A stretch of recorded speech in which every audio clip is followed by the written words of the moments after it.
저는 개딸을 좀 참고할 필요 있습니다. 개딸이 대선 공간 동안에 국민의힘에서 넘어오는 그것들 표현에 의하면 수박들에 대해서 공격했습니까? 일치 안 했죠. 예, 안 했습니다. 허은하 씨나 이런 네. 왜 김상훈 씨는 그런 게 필요한 거죠. 응원해줬지. 그래서 그러니까 그 사이에는 아예 뭐 친윤이 어떻다, 뭐 김문수가 어떻다 그런 얘기 없이 우리가 그냥 몸 바쳐줄게. 이기고 보자. 이기고 보자. 그러면 실질적으로 보면 그 좀 연장자들 그룹에서 한동훈 다시 봤다. 이번에 최근에 뭐 그런 분이 있대요. 네. 뭐 세미준 대표가 네. 그런 얘기를 했는데 그런 얘기들이 지난 대선 초기에 좀 나오면 훨씬 더 이 전체적인 포획해가는 이 파일을 뭐 소위 친한계라고 하는 그러니까 네, 친한계란 말도 없애버려야 된다고 봐요. 그럼 그게 갖추기보다는 당 정상화 세력이라든지 어떤 저희가 개혁파로 개별 무슨 사람 중심의 개파라는 이름조차도 적절하지 않고 오히려 그게 족쇄가 돼요. 내가 봤을 때. 저희가 개혁파라고 이름을 그래서 뭐 붙였습니다. 당 정상화 그룹, 당 정상화 그룹, 미래 보수 그룹 이런 새로운 네이밍을 통해서 한동훈 개냐 아니냐 하면 사실은 거기에 따라서 호불호가 갈린다면 당 정상화에 누가 반대하겠습니까? 그런 식의 뭐 전략적 고민들이 좀 있고 이게 그러면서 힘있게 쫙 당을 다 먹는다 생각을 해야 될 것 같고요. 지금 저 개딸들 하는 거 이제 와서는 친명 판명을 하잖아요. 그치. 끝나고 정청래 나니까 이기고 나서 오히려 이제 수박에 대한 것보다는 먹었기 때문에 진짜 지지해 왔던 애들을 감별하는 거예요. 근데 국민의힘 쪽은 반대가 된 거예요. 아, 그러네. 감별 먼저 하는구나. 예, 감별을 먼저 하고 파일을 줄여서 우리 거 먹는 순서가 바뀐 거라. 그러네. 그럼 이 점에서 하나 더 질문하고 싶은 것은 그러네. 지금 우리 친한계가 가지고 있던 친한계 그러니까 개혁파라고 얘기합니다만 개혁파가 가지고 있는 우리 시청자 여러분들의 자세도 그러면 어떻게 바뀌어야 된다고 생각하십니까? 그러니까 저는 그렇게 생각합니다. 그 뭐냐 하면 개딸과 예컨대 위드훈이나 뭐 친한 사이 뭐 지지자들 그룹의 가장 큰 차이점은 개딸은 이재명이라는 사람 앞세우고 있지만 이재명의 팔로우가 아니에요. 이재명을 활용해서 자기의 목적을 이루려는 목적이 있습니다. 진보의 목적을. 네. 그게 우리하고 큰 차이입니까? 네. 그 다음에 위드훈이는 보면 한동훈 따라다니는 사람에 불과한 거예요. 그래서 가장 큰 문화의 차이는 주인의 문화와 종의 문화. 개딸은 주인의 문화를 갖고 있고 한동훈 아니 뭐 이재명이 마땅치 않으면 바꿔. 네. 우리가 갖고 있는 가치 중심으로 가는 거죠. 근데 위드훈이의 한동훈이 없으면 위드훈이가 안 되는 거잖아요. 네, 그렇습니다. 지금 현재는 그렇습니다. 네. 그러니까 그 차이가 분명한 거죠. 그러니까 실제로 보면 위드훈이가 이름을 바꾸지 않나 위드훈이로서는 한계를 갖고 있는 거죠. 한동훈과의 정명 공동체라는 건 명확한 거지만 이 사람들이 더 무서운 거는 자기 가치의 실현을 위해서 이재명을 앞세운 거죠. 지금 많은 분들 의견 주시는데 제가 몇 가지 읽어드리고 싶어요. 예, 돌직구님께서는 진짜 무섭다라는 얘기 주시고 또 어떤 몽골님께서는 감별은 나중에 하고 일단은 포용하고 새를 불려야 합니다. 그리고 많은 분들 공감하고 계시고요. 지금 은하수님 너무 정신이 번쩍 드는 말씀이고요. 와 진짜 머리가 띵했습니다. 이런 글도 주고 계세요. 그럼 지금 말씀하신 걸 내가 조금만 제가 좀 정리를 먼저 한번 할게요. 많은 말씀을 주셨기 때문에 정리를 먼저 하시면 일단 첫 번째는 원내대표 선거 결과가 사실은 이전에 권성동 원내대표가 선출되었을 때랑 표결을 딱 보면 차이가 없잖아요. 그러니까 이것은 이제 한동훈 대표를 중심으로 한 개혁을 원하는 의원님들이 조금 반성을 해야 되는 포인트다. 그리고 두 번째는 그 포인트, 그러니까 세를 늘릴 수 있었던 타이밍을 놓친 건 대선 국면에서의 그 선거 운동 과정에서 조금 더 세를 확장할 수 있었지만 그걸 좀 놓쳤다. 자, 그럼 만약에 우리 의원님께서 그때 당시에 대선 국면에서 한동훈 대표였다면 혹은 한동훈 대표를 지지하는 뭐 선대위였다면 한동훈 대표에게 어떤 가이드를 좀 냈을 것 같아요? 그러니까 전국적으로 김문수 후보와 함께 돌았다라는 거 외에 어떤 이제 세를 넓히기 위한 가이드는 어떤 걸 주셨을 것 같으세요? 글쎄요, 저는 뭐 우선 제일 첫 번째 할 거는 네. 동대문 시장을 가야죠. 동대문 시장을 간다. 뒤에 김문수라는 이름 유니폼을 먼저 입어야죠. 처음 딱 등장했을 때부터 그 옷 예. 입고 그런데 들어갔다. 그때는 뭐 한총리 때문에 유니폼이 안 만들어졌다. 그렇게 얘기를 하는데, 한동안 그걸 안 했잖아요.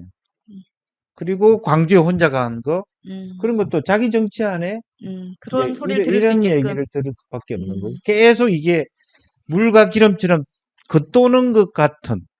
저 사람이 우리를 그러니까 친윤계 지지자 입장에서는 한동훈이라는 사람이 대선 운동을 하는 건데 사실은 김문수 운동을 안 하고 자기 운동을 하네. 이렇게 보칠 수 있는 부분을 아예 막아버렸어요. 그러니까 그런 빌미조차 주면 안 됐다. 네. 라방은 어떻게 보셨어요? 자, 그러면 네. 우리가 주권 당원이라는 얘기를 참 많이 하잖아요. 당원이 주권 당원이 네. 돼야 되고 이런데 조금 전에 좀 표현이 그렇습니다만 주인과 종의 정신. 네. 그러니까 네. 우리가 주인 정신으로 탈바꿈을 예를 들자면 주권을 가진 우리가 주인인데 그렇게 바뀌려 그러면 이 위대훈이 문화 또 우리 팬덤 문화 또 한동훈 정치 철학을 같이 하는 사람들 이런 문화를 어떻게 이렇게 바뀌어가면 좋을까요? 그러니까 그래서 이제 제가 쓰는 단어가 definition입니다. definition. 자기 definition은 define 한다는 거잖아요. 네네. 자기 영역을 정확하게 인정해. 위드 문화가 어디까지 개입하고 어디까지 극복할 수 없는 구간을 정해줘야 돼요. 근데 내가 듣기로는 모든 친한계 의원들이 위드 문화에 기대어서 선거 운동을 했다. 그런 것이 거기서 자기 만족을 느끼려고 했다.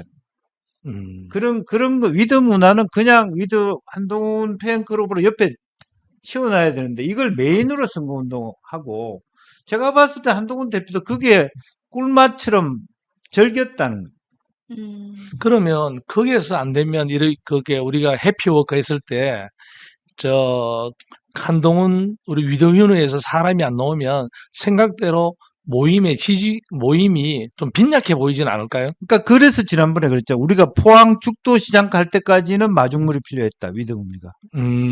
그다음에 실제로 뛰어 올랐을 때는 위등훈이는 안 보여야 되는 거지. 지금 이번 대선 기간 동안에 이재명 따라다니는 개딸들 봤습니까? 물어봅시다.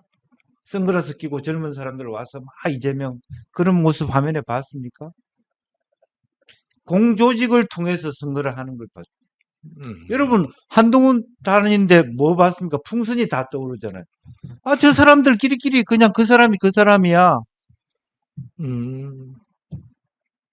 그런 부분을 냉정하게 보자는 거죠. 좀 힘들고 외롭더라도 예. 공적인 섞여 들어가야죠. 섞여서 김문수 팀하고 섞여서 들어가서 그 속에서 차분하게 나는 오히려 이번에 제일 잘한 사람은 안철수였다고 봐요. 그렇게 보세요. 안철수 대표 의원이 개표 끝날 때까지 표가 안 됐을 때도 끝까지 지켜보고 앉아 있는 모습이 짠하게 느껴지는 책임지는. 어제 중진 의원을 제가 만나니까 똑같은 말씀하시더라고요. 네. 안철수를 다시 봤다. 네. 그 얘기하길래 다시 봤지만 늦었다. 아니 근데 버스는 지나갔다. 네. 아니 마지막에는 철수를 안 할 때도 있구나. 이런 근데 것도. 안철수 의원은 사실 네. 이번에 되게 적극적으로 의외로 적극적으로 처음부터 끝까지 그렇죠. 잘했어요. 네. 근데 그걸 해가지고 이재명을 지지합니다. 그걸 아니 저거야 뭐 지나가지만. 네. 그럼 누구나 다 알잖아요. 한동훈 비대위원장이 엄청난 팬덤이 있다는 걸 알지만 네. 그게 깃대지 않으면서 조직 전체에 스며들어가는 모습을 보여줬다면 진짜 조금 전에 말씀하셨는 거 개딸들이 이재명 대통령 대선 선거에 나타났느냐 이 질문에는 진짜 공감이 답을 못하겠다. 가슴이 뻑하네요. 진짜. 답을 답을 못 하겠고. 그러니까 길길 역시 빠빠가 정확하게 있어야 우리 된다. 역시 김영주 예. 그렇죠. 여기서 질문 하나 원장님이 더 대단하십니다. 싶은데 사실 한동훈 대표가 이렇게 김문수 후보의 손을 잡고 전국을 돌기에는 좀 리스크하다. 혹은 뭔가 좀 입장에 대한 견해가 너무 컸잖아요. 그렇죠. 근데 이 부분에 대해서 김문수 진짜 후보 가치의 충돌. 네, 김문수 후보와 김문수 후보 측에서는 거기에 대한 명확한 대답이라던가 뭔가 시원한 얘기를 못 해주니까 이 부분이 사실 좀 아쉬웠어요. 저는 오히려 그래서 제가 아쉬운 거는 네. 우리 한 대표께서 대선 기간 동안만큼은 이 문제는 덮어주자라는 말을 순방을 내렸어야 된다. 모든 책임은 내가 질게. 안철수가 그렇게 얘기했죠. 입 다물고 있었죠. 이기고 보자. 그리고 그 다음에 생각하자. 그러면서 사실은 원내대표 선거를 뒤집어서 당을 먹는 나는 그리고 나는 하나하나 교육을 통해서 이것을 혁신해야 되는 부분이지 선거 기간 동안에 계속 싸움을 하면서 했기 때문에 이게 확장성의 장애로 나타났다. 그리고 전 선거가 지고 난 다음에 평가에서도 결국 그 소위 친한계가 좋은 평가를 받지 못하게 되었다. 아, 친한계도 열심히 했는데 참 안 됐구나가 아니라 니네들은 방해한 거 아니야? 이제 그런 질문에 대해서도 딱히 할 얘기가 없는. 그래서 어제 중진의 의원을 만나서 인터뷰한 과정은, 취재한 과정은 절대 한동훈 전 대표가 못 이긴다 그러길래 내가 굉장히 뭐 열을 받아가지고 씩씩대고 이랬습니다만은 그런 바탕에 깔려있다고도 봐야 되겠다, 그지? 저는 그렇습니다. 그래서 충분히 만나면,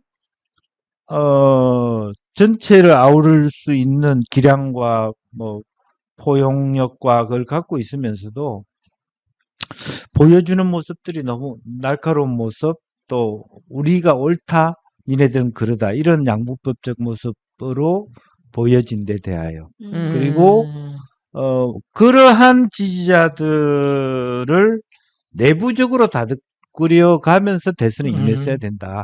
내부에 그런 한 대표한테 왜 그런 일을 하냐, 왜 김문수를 돕냐, 왜 친한계하고 어울리냐는 공격을 몸으로 본인이 받아가면서 싸움을 해야 된다. 그런 모습을 보여줬어야 된다.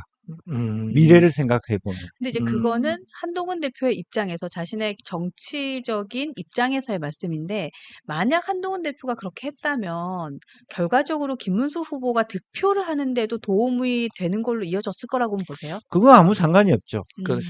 어차피 이번 대선은 이기고 지고 이미 지게 돼 있는 선거예요. 근데 정말 냉정하게 생각해 보세요. 그 태도의 차이에 따라서 대선 패배에 의해 한동훈이 지지 장악을 하냐 안 하냐의 문제입니다. 그러니까 어떤 태도를 보이냐에 따라서. 진짜 오늘 뭐 김영주 원장님 말씀드리니까 냉정하게 그렇잖아요. 이번 대선을 이긴다고 생각한 거 웃기는 소리죠, 사실. 그러니까 취재차 가면 그 대선 때 세력을 키울 수 있는 좋은 기회였다는 것이 일목요연하게 저는 막연하게 이준석 생각했습니다. 대표의 입장은 명확했어요. 어쨌든 8%든 7%는 갖고 가는데 어떻게 이깁니까?